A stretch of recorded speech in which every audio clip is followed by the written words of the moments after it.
Mr. Eric Johnson, absolute pleasure to chat with you. You've got this great project that's a real reunion for you guys. Of course, it's almost 30 years in the making. Just talk us through what it's like to be back with these guys on the road. And of course, now you've got the fantastic live album. Must be deja vu for you.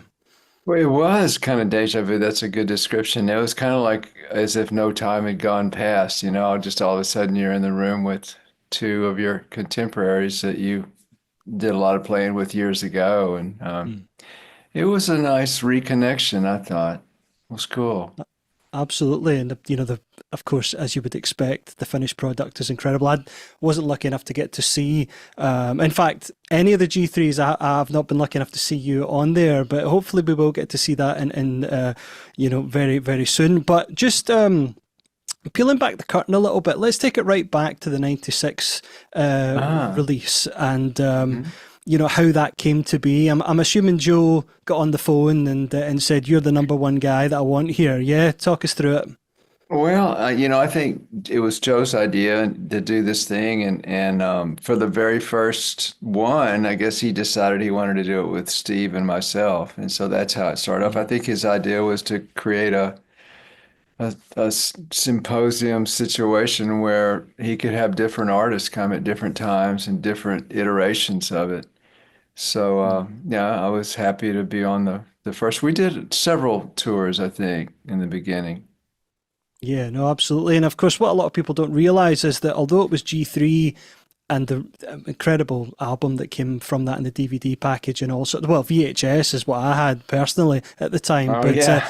but it was more of a G5 really, wasn't it? Because you had Kenny Wayne Shepherd on there, you had Adrian Legg, and of course you had all these extra special guests on the different Um, stops. Can you just talk a little bit about how it was sort of interacting with some of those guys, some of the, Andy Timmons at the time and different guys that played on the shows?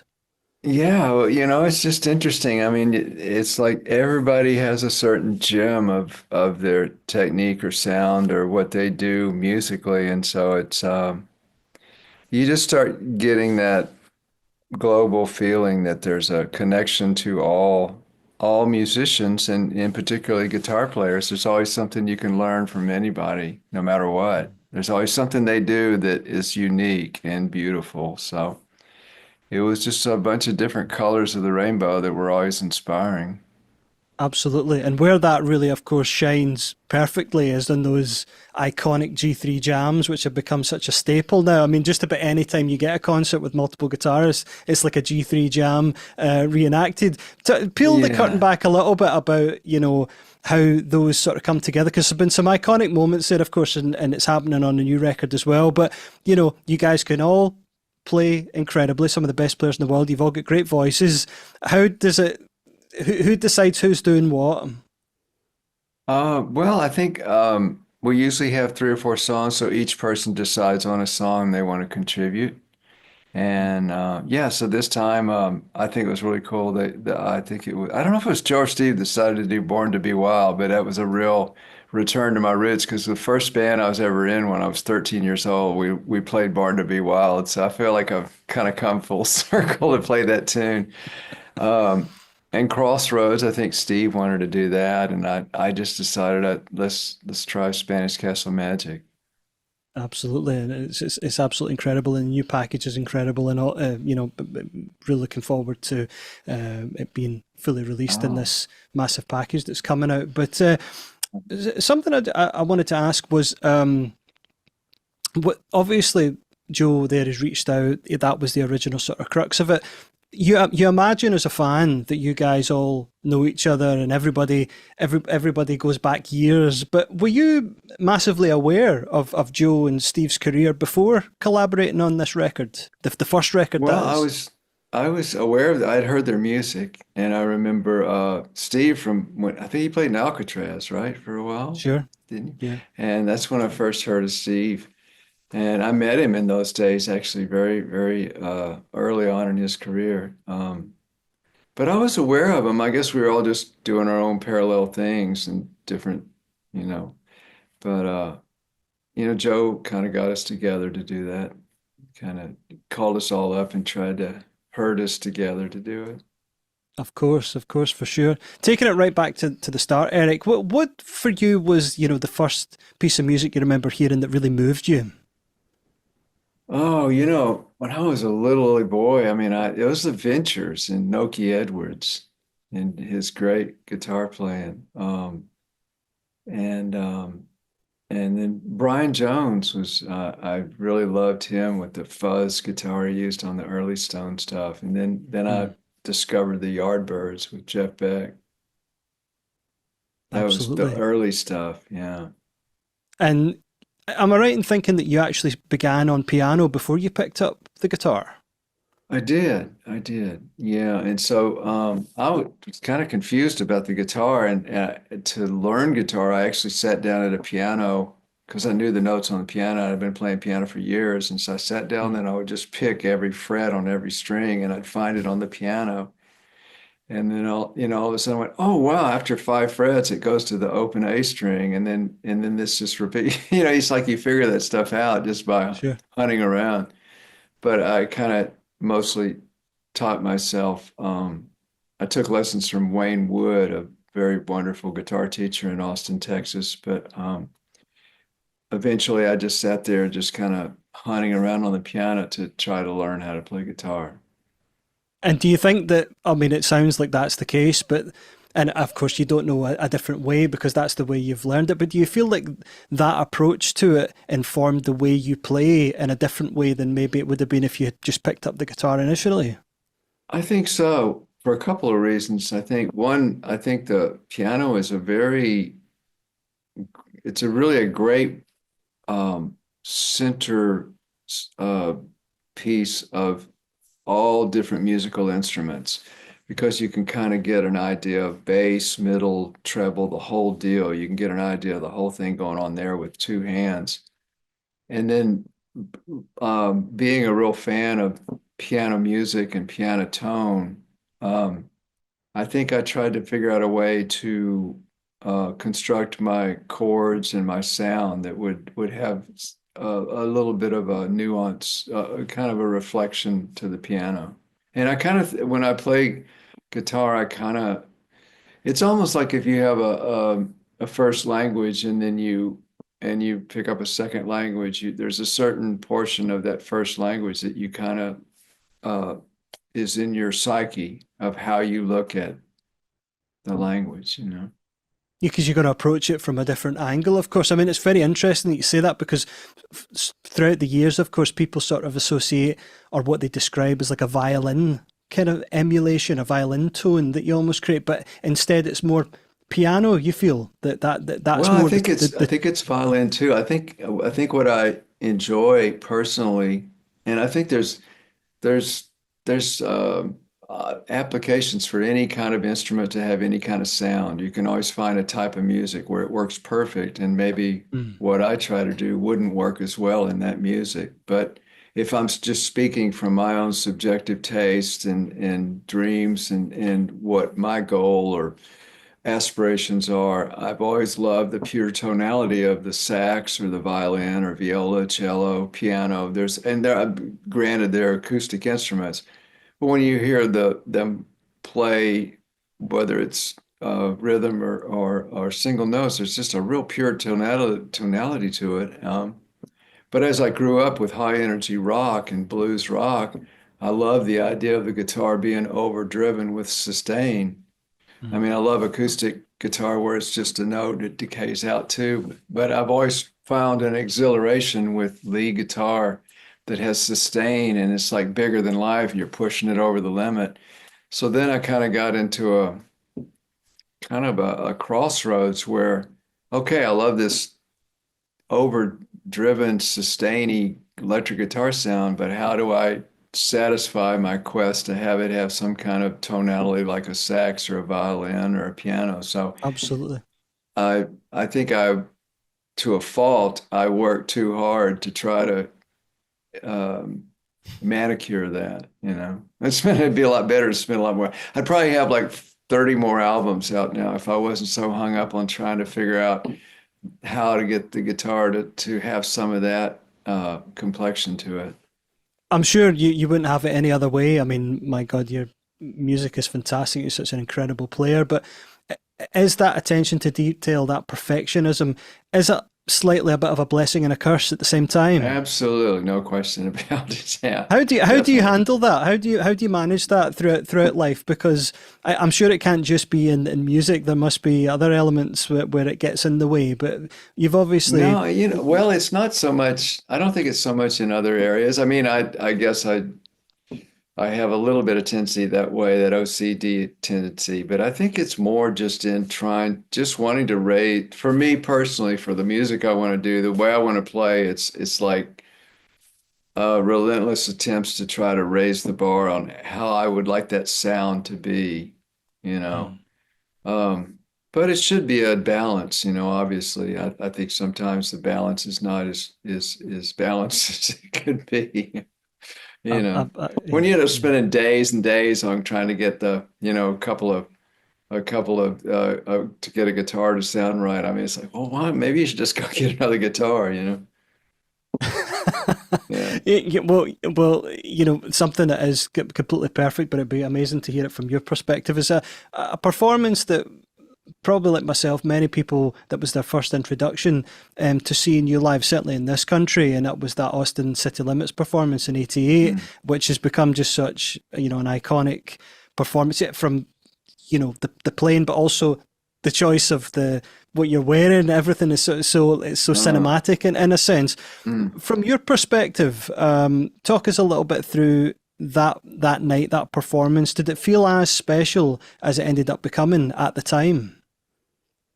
Um, well, we had just been on the road for like 7 weeks and just playing every night, and we were so burnt. I remember we had to travel all the way back from either East or West US, and we totally got in, did sound check, and did that show. So we were so fried that and actually when we finished the show, we didn't think we were like, well, that probably wasn't any good, we probably so it was kind of a pleasant surprise that it did turn out okay. Oh, no, for sure, for sure. And just touching a little bit on the perfectionism thing as well, because obviously getting prepared for shows like that, and you've played so many gigs, and in your life, what is your routine that gets you in that place that right? That's the consistency. I know I'm good to go because. For less talented individuals like myself, I always feel like anytime I got to play a show that I'm never really ready, or I'm never as good as I am in a bedroom or what have you. What is the difference maker that is like but there's a certain sort of process that just means that when you're ready to step on stage, you know that you're good to go. Well, you just got to practice. But I think it's being honest with yourself. And like if you write a speech to tell in front of somebody, you rehearse the speech. And when you do that, you're listening to the tone of your voice, you're listening whether you stammer it in between a sentence, there's dead air space. There's all these plethora of things that can happen as you rehearse that. So as you're working on developing that musical thing, I think it's a matter of, simply rehearsing and repetition, but it's also a matter of being honest with yourself. And I think that one of the best ways to be honest is to record yourself and listen back, and it could be on your iPhone. It doesn't have to be in a $1 million studio, but it gives you a reality check, an honest reality check of where you are musically. And if you have I think you couple that with, you get a very definitive concept of how you want to sound and how you want to play. First, if you don't know, if I don't know how to get to New York City, I'm never going to get there. I mean, I know I take this road. I've got this map or whatever. I've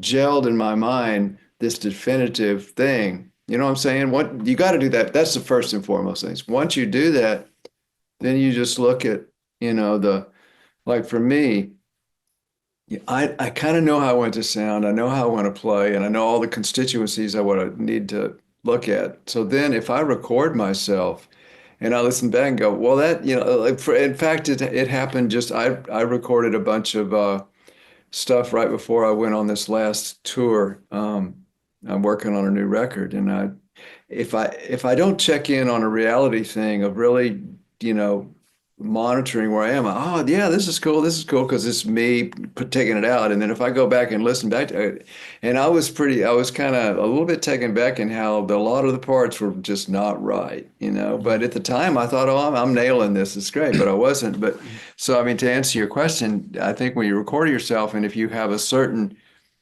idea, you have a certain bar of where you want it to be, and Mm-hmm. then you listen back and go, well, I need to work on this or that or this aspect of it to raise that bar to get it there, you know. For And it's sure. very obvious, you know, if you really crystallize what you want to do musically, then it's very obvious if you when you listen back and go, well, that's not my crystalline vision of what I have, you know.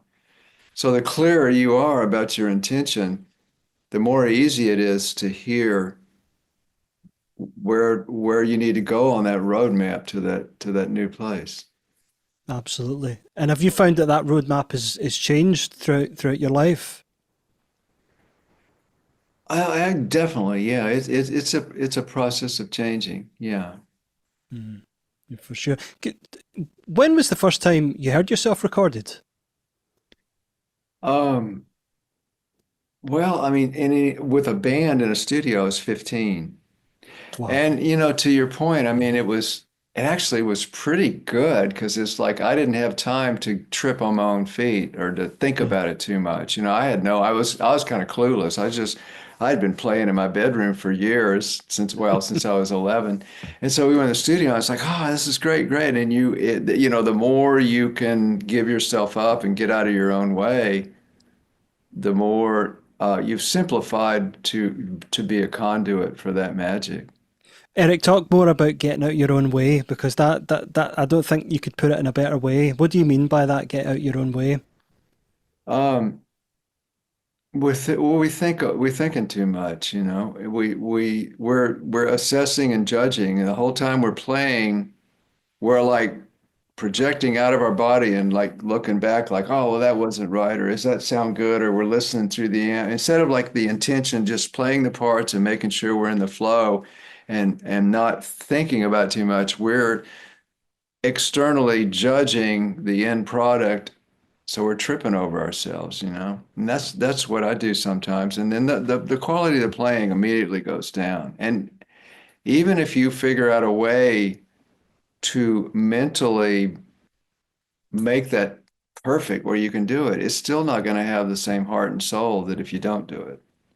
So really, ultimately, and it gets harder once you play guitar. When you first play guitar, you pick it up, you play a couple of chords. It's like, oh, that, you know, just you hit a G chord, and go, God, that's great. You know, it's like, and that's the beautiful response Yeah. that you have to carry with you, even if you become Paganini or whatever. Mm. That particular um, impulse should you can't. It's a treasure that's too valuable to forget or put away or lose sight of, you know. So and Well, it gets hard. I'm sorry. Go ahead. I was just going to say that, quite recently, there was a Rick Beato video. I'm sure you're aware of him, and he was saying that Yeah. most music, these videos are great and what have you, but he had a little bit of a controversial one where he was saying that once you get above 30, like creativity starts to die. And my argument, or if I was talking to him, would be that very thing that you've said there, that I think it's less that the creativity dies and it's more just that excitement of something being new. Because, Mhm. when you're just, as you say, you pick up the instrument, just something that resembles music is so inspiring. And then once you become so, astute with it, like you do and many others, things can feel a little dull. Might not sound dull to the listener, but for the player, No. I mean, people with the biggest hits in the world, go out and they'd say, "God, I'm sick of playing this song," and you're like, "Really? I would never think I would get sick of playing it." But it's the Yeah. same problem, isn't it?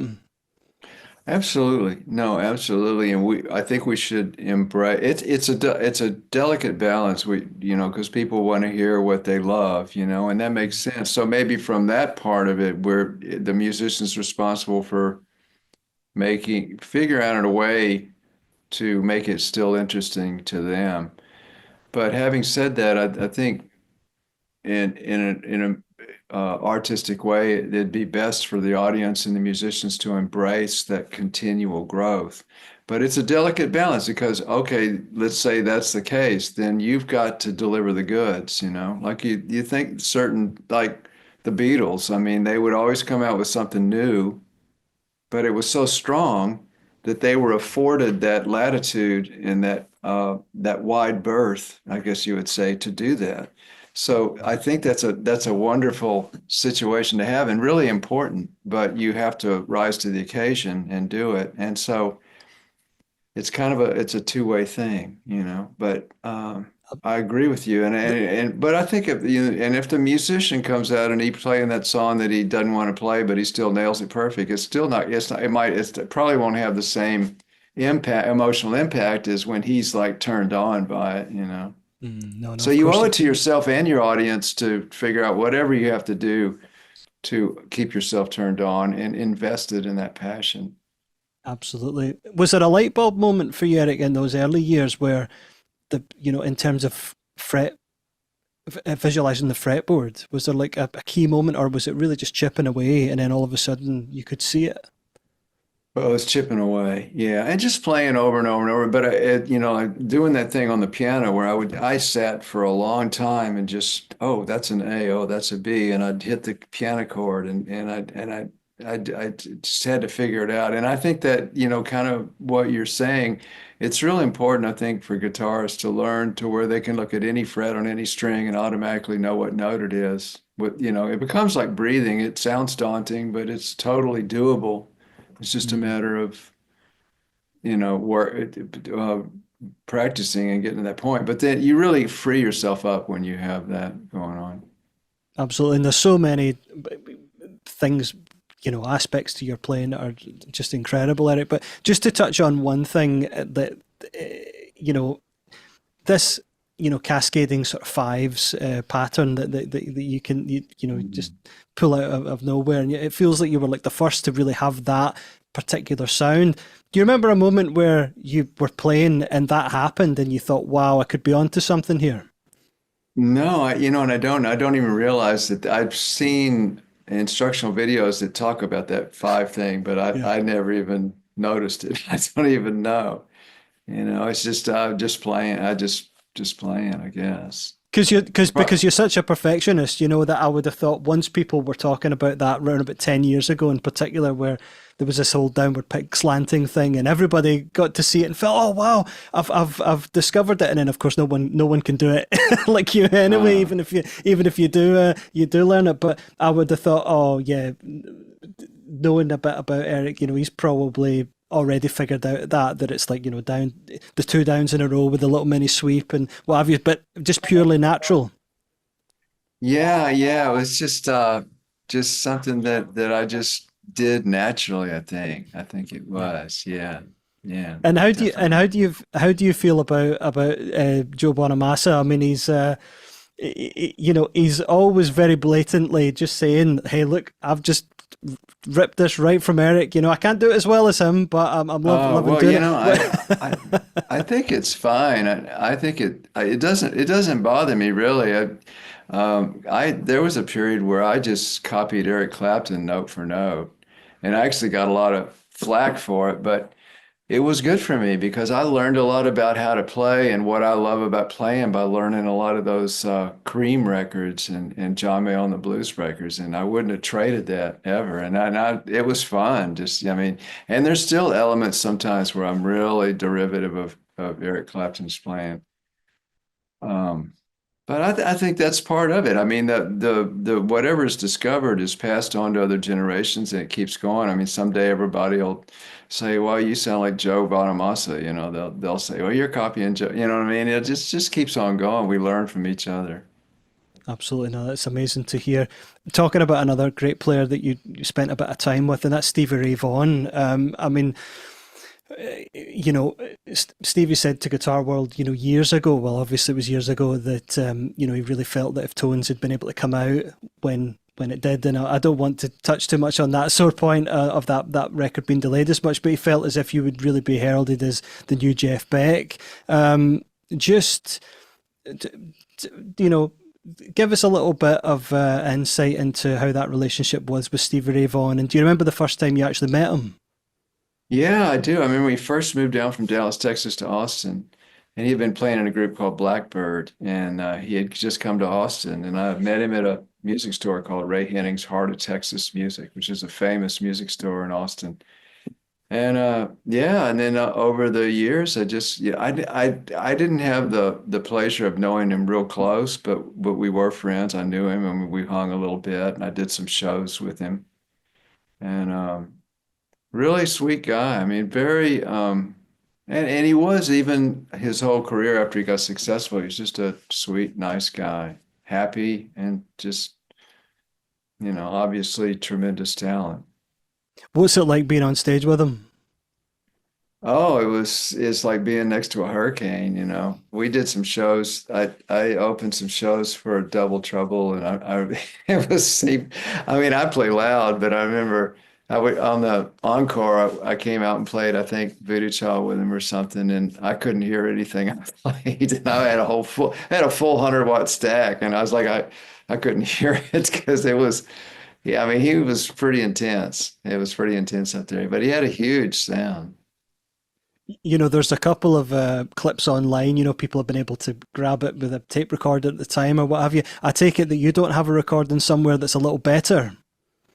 No, I don't. I don't know if there were any recordings of that tour we did. And then we did a few shows together in Texas. I think the one you're talking about was a place in Dallas that I think, yeah, that was when he maybe was working with David Bowie or something, and they had come to one of my shows for for 30 minutes or something, whatever. And he got up and sat in with us. Yeah. Yeah, incredible. I mean, it's we're lucky enough that we get to see the G3 thing, and that's amazing. But before everything was captured on phones and video cameras Oh, so much, yeah, it's yeah. there's it would be lovely to be a fly on the wall for it. Now you're in the Uh, studio right now, is that right? uh-huh, I am. So Mhm. are we gonna hear some new music? I know you like to take your time with it, Eric, but come on, I Yeah, think it's about really. time we got a new Uh, record. well, I just started on one. Well, I just did a tour, but right before that, we went in for a few days and cut a bunch of basic tracks. So, and I'm right now. I didn't get a chance to listen to them. So now that I'm back off the road, I'm going to listen to it, see if any of it was any good, or whether I need to spend the next 10 years redoing it. I'm assuming that back there somewhere you've got hundreds and hundreds of unreleased tracks that you feel just haven't quite met the cut. But for us, we'd probably love to hear it. Is that the case? Well, there's I don't know about hundreds, but there's a lot of stuff. I mean, usually I record two records every time I make a record, and I throw the other one away. But so there is stuff. I mean, the last double record I did a couple years ago was had a lot of unreleased stuff on it that I went Of ahead and course. released. Yeah. Yeah, no, for sure. So, assuming you're happy with the what you've come up with there in the process, I mean, do you think within the next couple of years we might see a brand new album, or are Oh, you not at this? absolutely. Yeah, okay. Hopefully, I mean, I'd really like to get it done efficiently. Would be nice. Mm, So this absolutely. one's kind of a blues rock thing too. So it's not like a huge amount of production. So maybe it won't be quite as long, hopefully. Absolutely. What for you was, at this point in your career, looking back, what was the most challenging record for you to put together? Oh, probably Avi Musicom. Um, I just knew I think that I grew as a guitar player on that record. When I finished Tones and we had been on the road, I think I was playing okay, but I had this vision of wanting to make that record, and Mm, I had to pull myself up a few levels in the storyboard I was saying on guitar and the sound I wanted to get. And it was extremely difficult for me. I mean, I think there's kids 4 years old now that are doing it just as good, if not better than me on YouTube. But at the time, I mean, for me, it was really difficult to make that record and get it um, just to the place of where I wanted. I really felt like I had gone to another level. you know. And actually, I was working with a wonderful producer, engineer, Richard Mullen, who was a lifelong engineer with me for many, many years. He passed away, but he also worked with Stevie Ray, and Stevie Ray was in the middle of making In Step, and they were having all sorts of problems. And Richard is always he was responsible for getting all the recording and tone and the sounds on Stevie's first two records. And so they got into a problem, and they begged Richard to come out to to Memphis, I think it was, at Kiva Sound to help Stevie do his record. And so Richard said, "Man, you know, he's in the middle of this record. I got to go, you know." And so I was left. So he made me. And back in those days, there were 2-inch analog tape recorders. So he said, "I'm going to have a foot switch made for you, so you can punch yourself in and do finish the record yourself." So when I made that record, it was like, musically, it was really difficult, but then Richard had to leave to go work with Stevie. So a lot of that record I had to engineer myself. So it was like I was having to learn how to get guitar tones and play the part at the same time. So that would have definitely been the hardest record for me to make. Well, it was such a triumph. I mean, it's something that you balance so well on your records is having purely instrumental tracks and, of course, fantastic songs that also have solos in them and they never feel out of place. In terms of constructing a song where the guitar line is basically the vocal as opposed to a solo, like say the incredible solo on Lonely in the Night, say, right? You know, like, is the construction of a solo for you, does it come from a different place than it would be if you're constructing a whole melody as the lead vocal? Oh, I just try to retain a little bit of a melody to it, and an interesting kind of story to it, to where it doesn't sound too much like I'm just going through patterns on the guitar. Mm. Is there a lot of improvisation involved? Yeah, there is. And usually what I'll improvise a whole lot, and then I might go back and try it again and clear up a few areas, you know. Absolutely. And then what, just before I let you go, Eric, just talking a little bit about tours. Are we going to see you back in the UK anytime soon? We're working on that right now. We're hoping to. Yeah, we're trying to get over there next year. Fantastic. And that's going to be solo shows, yeah? Yeah, I think so. Yeah, with the band. Yeah. Awesome, fantastic. And then just talking about a little bit about other shows that you've done, because you've been a busy man this year, and you were out on the Experience Hendrix shows as well, and of course you got to play that incredible Woodstock guitar. Just talk a little bit about that. I mean, you've done an awful lot of special things, but there must have been some mojo in that instrument. Totally was. And I kept going, well, it's because it was Jimi's guitar, but it was also a great guitar. But I think it's a great guitar because the universe made sure he got that one. It's like, oh, look, Jimi's down there walking to Manny's in New York. Oh, we better, get him this guitar. It's just things that happen in the way they do. And sometimes they're more than coincidence, but it's an amazing guitar. I remember it backstage playing it, and just like playing it for an hour, just going, God, it's just real inviting to play. I don't know if it was because he had his vibe in it, or just because it was a great guitar, or maybe both. But it was the perfect thing you want, which is you want an instrument that you can forget about yourself and forget about the instrument. That's the best thing you can have, to where it just carries you away to that enjoyment. And if we really are, if that's our bottom line and we're very discerning about it, we probably just sell a lot of our gear we have. Say, you know what, we just need this one Stradivari thing because that's the magic carpet that'll take us somewhere. And the rest of it, I mean, the rest of it really, at the end of the day, it's like, well, look what I got, or yeah, I got one of those too, but having that magic carpet is indispensable, Absolutely. But I do want to know what your magic carpet, like the house is burning down, what's the one that you're taking out, because you've got such a great collection. But one final thing on Hendrix, obviously his career was very, very short, it's had such a lasting impact that it's so Yeah. relevant today. I mean, you hardly hear any players. There's some guys that are coming out today that seem to be deliberately trying to just try not to have anything in it that's Hendrix influence. But what do you think it was that for you personally, like the difference maker with Hendrix, that made his music and his playing so enduring?